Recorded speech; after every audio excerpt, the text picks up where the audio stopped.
Sejam bem-vindos ao Espaço Opinião, os temas da atualidade em análise nos próximos 30 minutos. Hoje falamos do aumento dos combustíveis e das declarações do presidente da PRIO, do movimento pelo interior. Ainda 70% dos empresários portugueses acreditam que só quem tem ligações políticas consegue ter sucesso nos negócios. O número está no relatório da União Europeia sobre as atitudes das empresas perante a corrupção. Faremos ainda um périplo pelas notícias que marcam a atualidade internacional. Vamos até Espanha, onde a presença do rei provoca manifestações nas ruas de Barcelona, e faremos uma breve análise ao conflito na Síria e aos últimos acontecimentos. São então estes os temas que estarão em análise aqui hoje, e comigo em estúdio tenho Manuel António Ribeiro.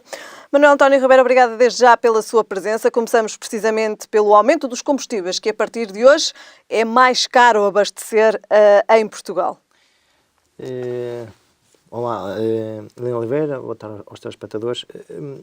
Os combustíveis em Portugal, nós temos tido, eu diria quase como a nossa dívida pública. Sobe, o juros da dívida pública sobe, desce, com vários fatores. Só que o que demonstra grande espanto dos cidadãos é porque é que tantas vezes fala que nós vamos ao país vizinho, e os combustíveis são muito mais baratos que os nossos, e porque é que eles conseguem fazer aqueles valores e também não têm nenhuma exploração petrolífera bem como Portugal, e conseguem praticar preços mais baixos do que os portugueses. E depois, o que é que isso origina? Origina é que, como nós estamos perante uma fronteira que é o nosso único vizinho terrestre, a tendência eu diria até quase a necessidade que economicamente que as empresas têm, e vamos já falar do caso do Intermarché, que se conseguem ter uma proposta mais em conta, não olham mais, ou seja, recorrem ao país vizinho, onde o fornecimento dos combustíveis por esses revendedores é feito a um preço mais em conta, e depois põem no nosso país os preços mais baratos, nomeadamente por essa cadeia de hipermercados. Ora, a questão aqui que se coloca é o seguinte: o Estado, que papel é que tem, digamos, desempenha de forma que, por um lado, a fiscalização, e por outro lado, porque é que não consegue regular, entre aspas, não pode regular porque o mercado foi liberalizado, mas de alguma forma não pode condicionar, pondo regras para que os preços dos combustíveis e simultaneamente aos preços do gás, aos preços de eletricidade, que também o formato é muito semelhante, porque é que não impõem regras para que os combustíveis fossem mais baixos? Isto por um lado. Por outro lado, o que é que nós temos? Nós temos as empresas a queixarem-se de que há um problema aqui, um problema fiscal, que o Estado tem uma carga enormíssima comparativamente à carga que é efetivamente aplicada em Espanha. Ora, eu reconheço e aceito perfeitamente que as taxas na elaboração deste ramo de economia sejam mais baixas, mas a explicação não pode ser só essa. Até porque isto tem implicações diretas no bolso dos contribuintes, no bolso dos portugueses. Ora, se tem uma contribuição direta nos bolsos dos contribuintes, que são eles que têm essa responsabilidade, têm essa, porque é um bem de quase que de primeira necessidade, eu até acrescentaria um outro, além dos contribuintes, que é as empresas. Ora, se o Estado tivesse essas regras bem definidas, mais apertadas, para que estas grandes distribuidoras de combustíveis pudessem baixar, com essas medidas pudessem baixar os combustíveis, automaticamente nós tínhamos o quê? Tínhamos, primeiro, o mercado mais regulado. Segundo, mais equilibrado. Segundo, nós tínhamos as empresas com um menor custo nos combustíveis e poderiam até ter outra fluidez para ter outro investimento. E até tem outras implicações e tem outras consequências também. Manuel António Ribeiro, vimos também durante o fim de semana que Pedro Moraes Leitão, presidente da PRIO, denunciou em entrevista à Antena 1 e ao Jornal de Negócios a existência de contrabando de combustíveis em Portugal. Como é que podemos encarar e que leitura podemos fazer desta denúncia que partiu então de Pedro Moraes Leitão, presidente da PRIO?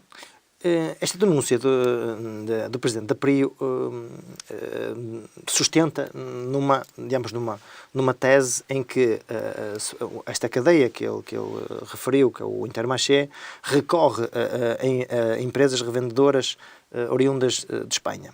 Ora, e essas empresas que distribuem o combustível à Intermarché são empresas que têm processos a decorrer, multas e até alguns processos judiciais a decorrer em Espanha.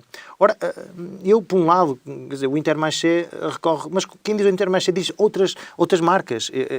Aqui o presidente da PRIO denuncia a questão de ser a Intermarché por ter um grande nome no nosso tecido económico, mas não é só o Intermarché, são mais empresas que recorrem à Espanha, a essas ditas vendedores, para poderem produzir, para poderem dar aos seus clientes combustíveis muito mais em conta. Ora, aqui a questão é, essas entidades que fornecem o combustível à Intermarché e outros estão a ser investigadas, são multadas por reguladores em Espanha. A verdade é uma, se eles são multados lá é porque eventualmente a prática deles em Espanha não é a mais adequada, mas cabe ao governo espanhol tomar aqui uma decisão e uma atitude relativamente a isto. Ainda, Manuel António Ribeiro, também para terminarmos este primeiro tema, apenas uma última nota relativamente então à entrevista de Pedro Moraes Leitão, presidente da PRIO, e também aqui ao aumento dos combustíveis que então a partir de hoje é mais caro abastecer em Portugal. Uma nota sobre o facto de Pedro Moraes Leitão reconhecer que os combustíveis em Portugal são caros e que o Governo deveria proceder a uma redução da carga fiscal para permitir uma melhor competitividade entre os revendedores de combustível. Cá está, nós começámos por referir esse ponto. A redução das taxas depende diretamente do Governo. A questão aqui é se o Governo tem ou não folga para esta receita que tem, e não é tão pequena como isso nos combustíveis, se o Estado consegue arranjar uma receita compensatória a que, por um lado, baixe na carga fiscal dessas empresas, havendo a possibilidade de os contribuintes poderem usufruir de combustíveis mais baratos, só que isto não é direto. Para lhe dizer o que eu quero dizer com isto, o Estado até pode baixar a taxa, as taxas, mas temos um problema, e podemos ter um problema. Será que o contribuinte vai beneficiar diretamente do baixamento dos combustíveis? Isto não é garantido. O que quer dizer que o Governo até pode baixar nas taxas dos impostos relativamente a essas empresas distribuidoras de combustíveis, só que depois nós cidadãos, utilizadores do veículo e que precisamos de o abastecer, nós podemos não ter essa diminuição espelhada no preço do combustível. Por isso, eu acho que tem que haver, não é só baixar as taxas, o Governo tem que criar regras específicas para regular para o setor dos combustíveis. Manuel António Ribeiro, muito bem, terminamos então este tema, passamos agora para o movimento pelo interior que pretende contrariar o atual rumo de pobreza e despovoamento. Como é que podemos encarar este movimento? Olha, este movimento, para já, eu acho que é uma grande iniciativa, e todas as iniciativas que venham a promover o desenvolvimento no interior são bem-vindas. Só que eu acho que as iniciativas não podem ficar só pelas iniciativas. Ou seja, estão mais que identificadas, digamos, as fragilidades e até as dificuldades que todos os cidadãos têm que habitam e que têm até uma atividade económica ou até empresarial no interior. O grande problema aqui é efetivar essas medidas. Este movimento apresentou uma série de medidas que na área territorial, na área da educação e até inclusive dos apoios fiscais, na fiscalidade, só que é preciso pôr isto em prática. Repare, todos nós sabemos que um dos grandes problemas do interior é que está a ficar sem população. E um território sem população... E também envelhecido. São consequências diretas de uma desertificação. Exatamente. Ou seja, um território desertificado, sem pessoas, e envelhecido, sem pessoas, ou com as pessoas já com uma idade considerável, a tendência desse território é, digamos, deixar de ter atividade económica, deixar de ter desenvolvimento, deixar de ter atividade. Ora, é preciso povoá-lo. Mas ninguém vai habitar para um território onde nesse território não hajam oportunidades. Ora, são precisas medidas que incentivem a colocação de empresas e também de jovens. E essas medidas, que a Helena disse muito bem, elas são precisas efetivar-se. Porque, repare, universidades. No interior existem universidades. Só que existem universidades, mas muitas delas, os alunos estão lá a tirar os seus cursos, acabam de tirar os seus cursos e depois vêm novamente para o litoral. Porquê? Porque há, em redor das universidades... Há outras oportunidades Há também. oportunidades que não existem. Ora, o que é importante é, primeiro, reorganizar o território de forma a que dar condições aos empresários de poderem ficar locados nos interiores. Os empresários poderem, e aí, tem que se atuar no IVA, tem que se atuar no IRS, tem que se atuar na derrame, tem que se atuar... Mas quase que trazer as mesmas condições que traz o país vizinho. Porque muitas das vezes a desertificação já não é só para o litoral, também vão muitos para o país vizinho. Manuel António Ribeiro, o desenvolvimento do interior deve ser uma prioridade dos políticos portugueses? Urgente. Aliás, eu diria mais. Não é só uma prioridade e é uma oportunidade. Porque nós temos um país litoralmente sublotado, onde nós todos os dias temos o problema da poluição, temos o problema do avanço do mar, temos o problema da mobilidade, do trânsito, do caos, e nós temos uma oportunidade única, e eu até diria, não digo que não seja se calhar escassa, ou até não voltaremos a ter, mas é das poucas oportunidades que temos em que, e aconteceu no último verão, com as duas grandes catástrofes que aconteceram nos incêndios, e ficou mais uma vez provado, ou seja, veio a descoberto qual a realidade que é o que tem o interior, e nós temos agora esta oportunidade de relançar um pacote de medidas, e aí os empresários têm que estar aqui, têm que ser apoiados claramente, bem como os cidadãos, porque eu, se for trabalhar para a empresa A, B ou C, que está alocada no interior, eu depois também tenho que ter condições para lá estar, e o meu IRS ter esse apoio, a natalidade ter um apoio para que eu possa constituir família no interior, e essa minha família venha a ter, os meus filhos possam vir a ficar lá alocados e começar a criar um desenvolvimento, ainda ao encontro que disse a Helena muito bem, que é repovoar. Falta repovoar o interior. Porque quando o interior estiver repovoado, os incêndios vão ser menores, a desertificação vai ser menor. Ora, e tudo isto vamos ter aqui uma menor assimetria, ou seja, vamos ter um equilíbrio entre o litoral já por si povoado e o interior cada vez menos povoado. Por isso, este é o grande esforço. Espero que este movimento tenha um resultado prático. É uma mais-valia também? É uma mais-valia até porque o país, se estiver, equilibrado, geograficamente, economicamente e até povoadamente, nós passamos a ter um país, porque o potencial que o interior tem, se for bem planeado, tem tanto ou mais potencial do que o litoral. Manuel António Ribeiro, foi um movimento criado pelos autarcas da Guarda e de Vila Real. Seja dado o mérito a quem o iniciou. Que de facto sentem também estas dificuldades perante estes concelhos do interior? No dia-a-dia. Vivem no dia-a-dia. Seja dado o mérito, porque foram as que deram o primeiro passo, mas não tenho dúvidas nenhumas que este movimento, se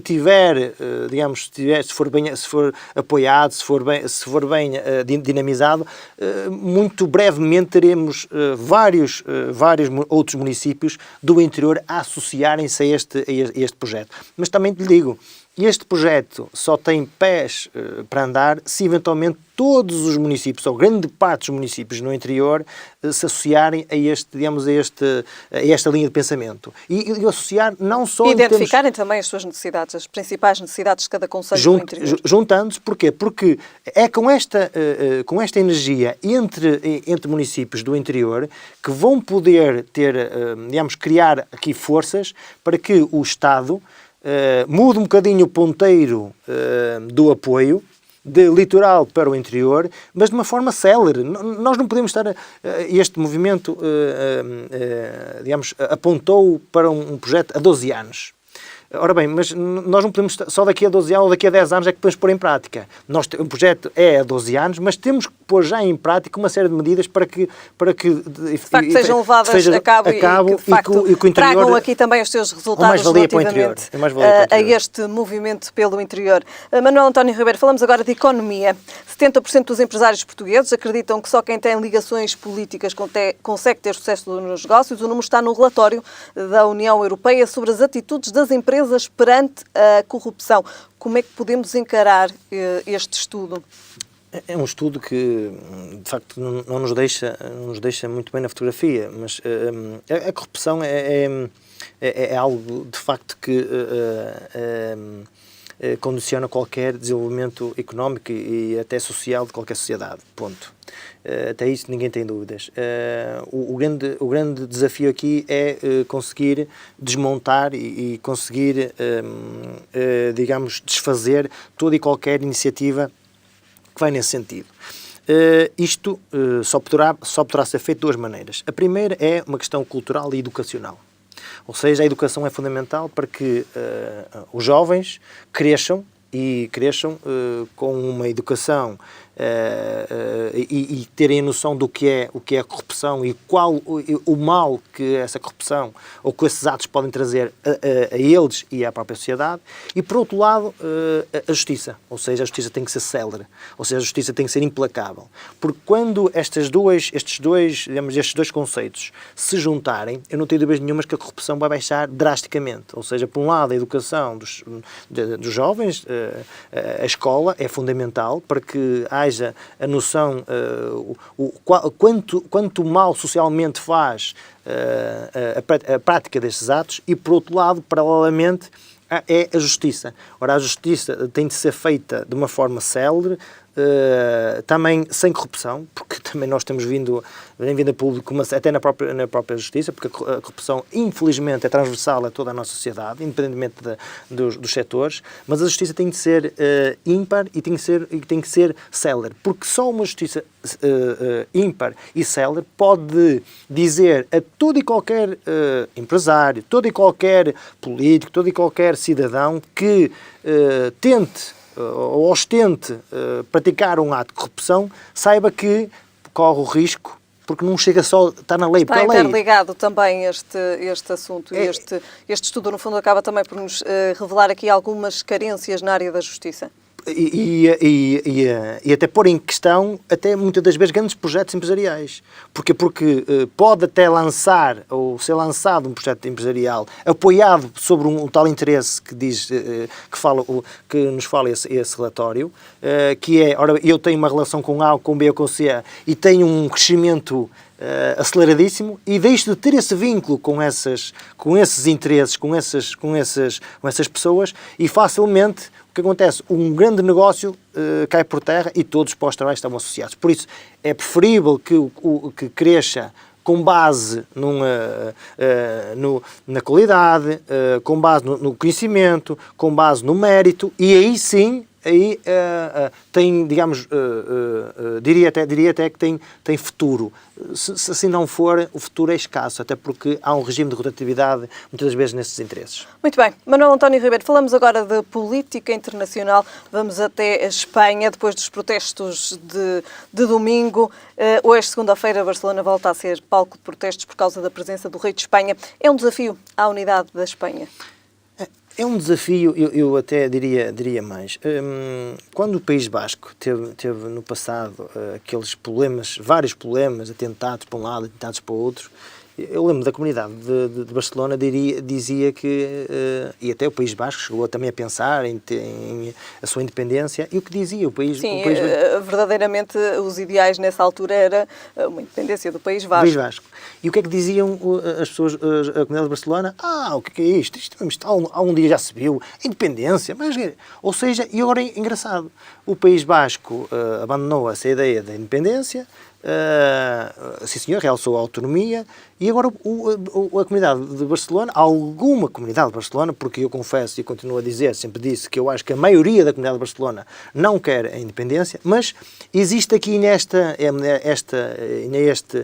corrente de ideais relativamente obcecados por uma suposta independência, que canaliza e desvia até desvia para caminhos que para mim até são menos impróprios para não só para Barcelona, não só para a Espanha, bem como até para a União Europeia. Mas relativamente a esta visita do rei, e eu sei que as pessoas aproveitam os grandes momentos, aproveitam estes momentos para quê? Para se manifestarem quando diria até que estão no modo baixo, ou seja, aquela facção de catalãos que eram a favor da independência, perderam agora um bocadinho de velocidade nas últimas eleições. Eu acho que até o grande obreiro deste foi o antigo presidente da Catalunha, o seu ato de fugir, porque para mim é um ato de fugir, porque se ele quisesse assumir claramente a independência, meus senhores querem prender, estou aqui, prendam-me, e aí sim, poderia até dar uma imagem aos catalães. Não, este homem foi para a prisão por uma causa, por nós, não, ele pegou e fugiu. Ora, isto veio desmoronar um bocadinho este princípio. Não faz sentido, na minha opinião, quando o rei continua a ser a figura máxima de um país, ser recebido com estas manifestações, tendo em conta... Naquela que é a sua primeira visita à Catalunha no último meio ano. Exatamente. Mas isto estamos num país onde a democracia impera e as pessoas são livres de se manifestarem. Não partilho, acho que é infeliz o momento e escolher isto. Agora, demonstra claramente que o movimento pela independência está a perder cada vez mais velocidade e não olham a meios para atingir os fins. É com o rei que a gente vai fazer barulho e utilizaram a ida do rei a Barcelona. Muito bem, falamos agora do conflito na Síria. A Síria está a entrar numa fase extremamente perigosa e volátil, Manuel António Ribeiro, e referimos-nos precisamente aos últimos acontecimentos na Síria. Eu diria, é estranho, Helena, permita-me esse desabafo, é estranho como é que nós vivemos num mundo em que hoje tanto se fala em paz, tanto se fala em atentados, tanto se luta pela paz também. Tanto se luta pela paz e depois temos uma mesa onde estão todos os principais líderes, os principais países, em que mesmo nessa mesa onde só se podia falar em paz, vê-se os Estados Unidos a falar áspero com a Rússia a falar áspero com os Estados Unidos, ou seja, e o que é que a gente vê nas imagens? Constantemente imagens a caírem prédios inteiros, porque a catástrofe não é só, infelizmente e lamentavelmente, as mortes que têm acontecido, é todo décadas de um país que vai ter pela frente para se voltar a ser país. As infraestruturas, as habitações, as entidades, tudo. Ora, eu pergunto, mas isto porquê? Só há um porquê a resposta, não é? É um interesse. É um interesse, claro, entre as grandes economias, entre os países, Rússia, e depois há aqui os interesses dos lobbies dos armamentos, os interesses dos lobbies de quem é que vai dominar a reconstrução daquele país, os lobbies empresariais aqui. Nós falámos há um bocadinho de um lobby do relatório da União Europeia relativamente aos empresários, com sucesso, e aqui também há os países bem-sucedidos, digamos, em tomar conta o conflito. E enquanto não existir este interesse de que quem é que vai tomar conta, quem é que vai ser líder, quem é que vai ser... Nós vamos continuar a matar, vai-se continuar a destruir e não vejo solução à vista, porque vejo cada um a puxar. Vejo aqui várias correntes, cada um a puxar com um interesse, porque as crianças que morrem... A Síria foi abandonada, Manuel António Ribeiro. E não, eu acho que a Síria é constantemente reconquistada. A Síria não está a ser abandonada, a Síria está a ser reconquistada. Abandonada pelos países sim. mundiais, pelos grandes líderes mundiais, pelas grandes potências mundiais. Não se olha para a Síria com o objetivo de acabar com este conflito, Manuel António Ribeiro? Eu acho que esse olhar é secundário, porque o olhar primário é o quê? É nós, os interesses, temos que conquistar a Síria. E como é que a gente conquista? Nós temos que pôr alguém em que seja da nossa facção, e a nossa facção é que vai, quando for poder na Síria, depois os lobbies vão ser aqui desmontados. Ora, e depois misturar aqui Estados Islâmicos, misturar aqui terroristas, depois rebeldes, é tudo são manobras de diversão quando se pratica atos desumanos e macabros todos os dias, a toda a hora. Muito bem, Manuel António Ribeiro, fechamos então com o tema da Síria e com o conflito que se agravou nos últimos dias. Muito obrigada pela sua presença. Voltamos a ver-nos numa próxima oportunidade. Obrigada. Foram os temas da atualidade nacional e internacional, hoje em análise com o Manuel António Ribeiro. Eu regresso amanhã.